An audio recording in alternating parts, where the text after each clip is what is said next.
Hello বন্ধুরা, আজ আমি আপনাদের সাথে একটা মজাদার রেসিপি শেয়ার করব, আর সেটা হলো চিংড়ি মাছের মালাইকারি। তো এই মালাইকারি করার জন্য আমরা প্রথমে একটা পেস্ট তৈরি করে নিব। আমরা কিন্তু কোনো নারকেলের দুধ এই ক্ষেত্রে ব্যবহার করব না। তো প্রথমে পেস্ট তৈরি করার জন্য এই গ্রাইন্ডার মেশিনে আমি নিয়ে নিয়েছি এক চা চামচ কালো সরিষা, 1 চা চামচ মৌরি, আর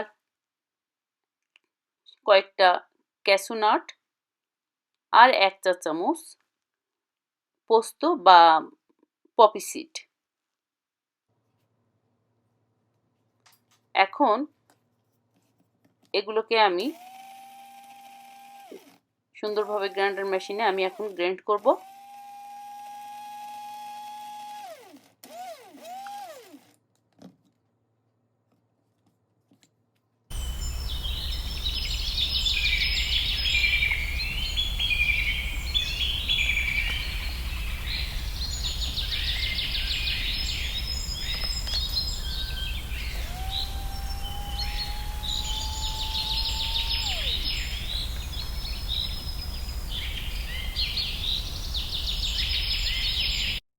তো আমার এখন পাউডারটা রেডি। এখন এটা আমি একটা পেস্ট করব। 2 চা চামচ টক দই, তার সাথে কিছু পানি দিয়ে একটা লিকুইড করে আমি এর ভিতরে দিয়ে দিচ্ছি। দিয়ে আমি এই পেস্টটা করে রেখে দিব।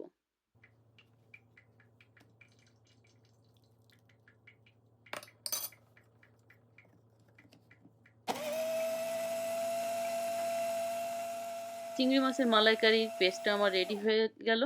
এখন আমি এটা একটা পাত্রে ঢেলে আমি সাইড করে রেখে দিব। আর অন্যদিকে আমি এই যে চিংড়ি মাছ দেখছেন, এগুলো আমি সুন্দরভাবে পরিষ্কার করে কেটে বেছে ধুয়ে পানি ঝরিয়ে রেখেছি। খেয়াল করবেন চিংড়ি মাছের পিঠের দাঁড়ার দিকে একটা সুতার মতো ময়লা থাকে, ওটা অবশ্যই ফেলবেন, এবং মাথার ভিতরে যা ছিল ওগুলো খুব সুন্দরভাবে ফেলে দিবেন। দেওয়ার পর আপনি সুন্দরভাবে পরিষ্কার করে এই পাগুলো ঠিক সিজার দিয়ে এভাবে কাটতে হবে, এবং তেলের মাথায় একটা পার্ট থাকে, ওটাও কেটে আমার সব কিছু পরিষ্কার করে রেখেছি। তো এখন আমি এর ভিতরে দিয়ে দিচ্ছি কিছু লবণ, হলুদ, আর সামান্য শুকনো মরিচ। এখন যে পাত্রে রান্না করব সেই পাত্রে আমি নিয়ে নিলাম সরিষার তেল। তেলটা একটু গরম হয়ে আসলে আমি একে একে সব চিংড়ি মাছগুলো এভাবে বসিয়ে দিব। খুব সাবধানে এগুলো বসাতে হবে যেন তেল ছিটকে গায়ে না লাগে, সেই দিকে খেয়াল রাখতে হবে। তো আমি কিন্তু এইভাবে একটা একটা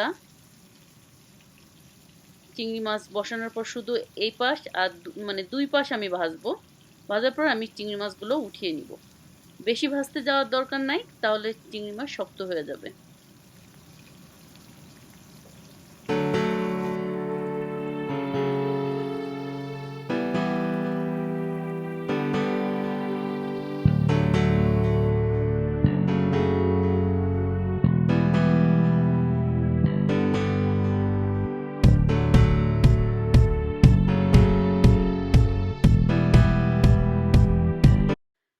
আমার সব চিংড়ি মাছ ভাজা শেষ। এখন এর ভিতরে আমি দিয়ে দিব 2টা শুকনো দারচিনি, কিছু লং, আর দিয়ে দিচ্ছি 2টা এলাচ।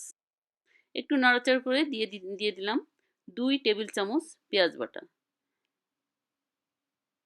এখন এটা এভাবে নাড়তে থাকবো। যখন পেঁয়াজের ভিতরের পানিটা যখন একটু কমে আসবে, তখন এর ভিতরে আমি দিয়ে দিব 1 চা চামচ রসুন বাটা,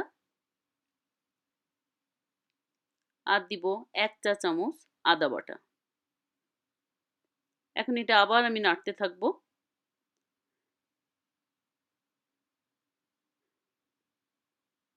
একটু নাড়াচাড়া করার পর এটা এটা যখন একটু পানিটা একটু কমে আসবে, শুকিয়ে আসবে, তখন এই পর্যায়ে আমি দিয়ে দিব 4টা কাঁচামরিচ বাটা।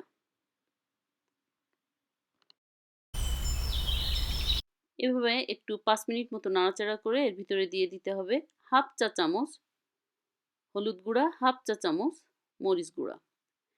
এখন এটা নাড়াচাড়া করে এখন আমি দিয়ে দিব আমার সেই করে রাখা সেই পেস্ট। গ্রাইন্ডার মেশিনে যে পেস্টটা করে রেখেছিলাম সেই পেস্টটা দিয়ে মশলাটা আমি এখন কষিয়ে নেব খুব ভালোভাবে। আর কষানোর সময় এর ভিতর আমি দিয়ে দিব একটু লবণ।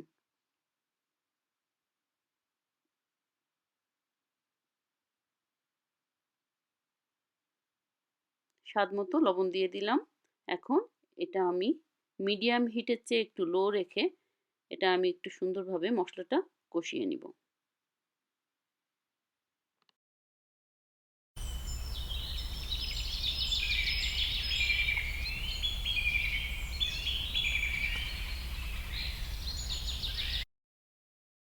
মশলাটা যখন কষানো হয়ে যাবে এবং উপরে যখন তেলটা উঠে আসবে তখন আমি দিয়ে দিব ফ্রিজ থেকে বের করে রাখা 1 কাপের মতো নরমাল গরুর দুধ, রুম টেম্পারেচারে আনা নরমাল গরুর দুধ।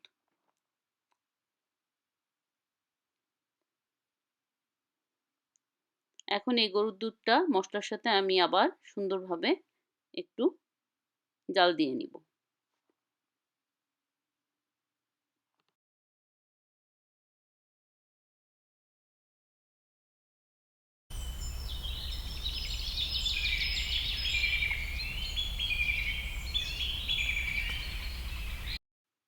ঠিক মশলা থেকে যখন একটা বলক চলে আসবে তখন আমি দিয়ে দিব একে একে ভেজে রাখা সব চিংড়ি মাছগুলো।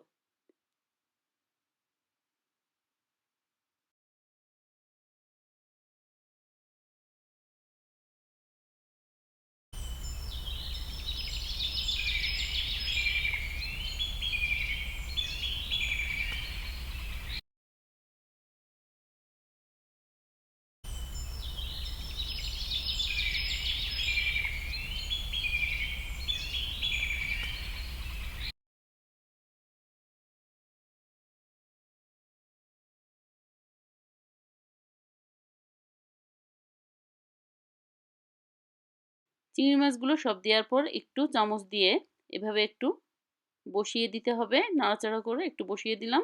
এরপর ঢেকে রাখবো। ঢেকে রেখে আমি মিডিয়াম হিটে 5 মিনিটের মতো জাল দিয়ে আমি পরিবেশন করব।